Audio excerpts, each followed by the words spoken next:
I think that's our best bet.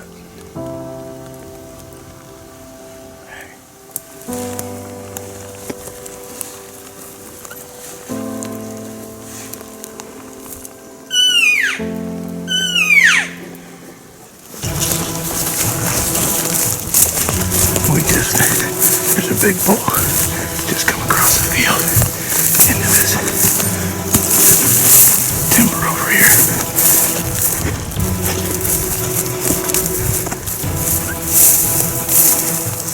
He's right there. He's in the timber. Just so. He's over there. There he is.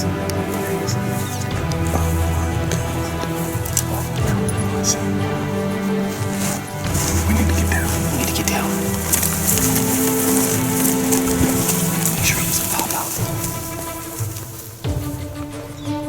He's cutting into that timber. He's going that way. Yeah, I can get to the bottom.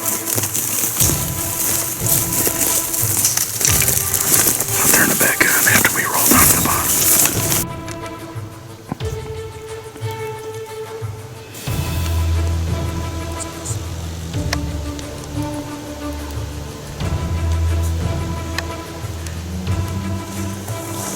Now I gotta climb my fat ass back up this hill. Well,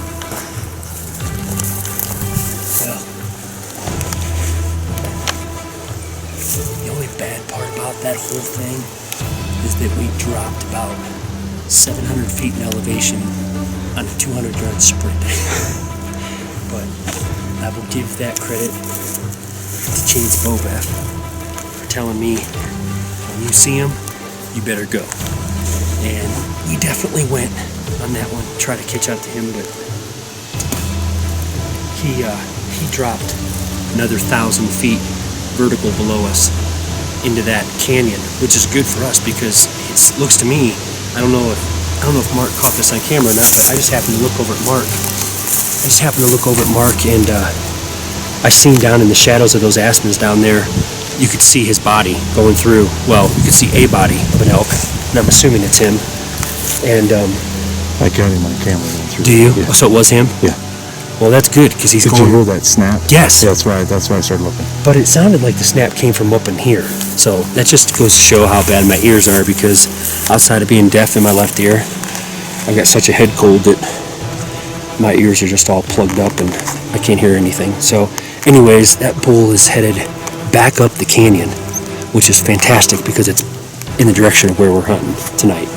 So that was fun. We spotted him come across the front of the meadow out there, and he was on a run, so I'm assuming another hunter probably bumped him out of his bed or something, because there's guys supposedly hunting the front side of this cliff face down below. They're not as high as we are.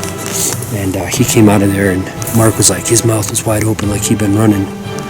And he was a beautiful bull. Beautiful bull.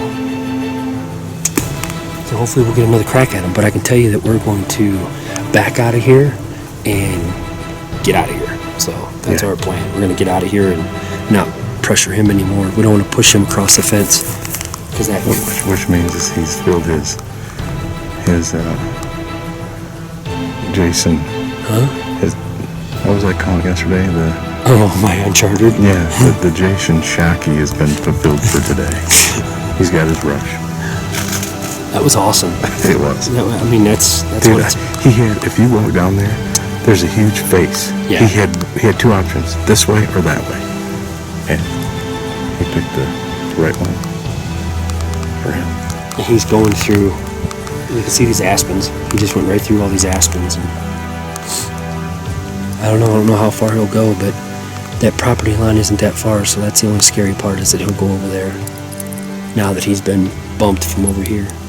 I don't know. I wouldn't be surprised if we didn't catch him Yeah. up there in that valley.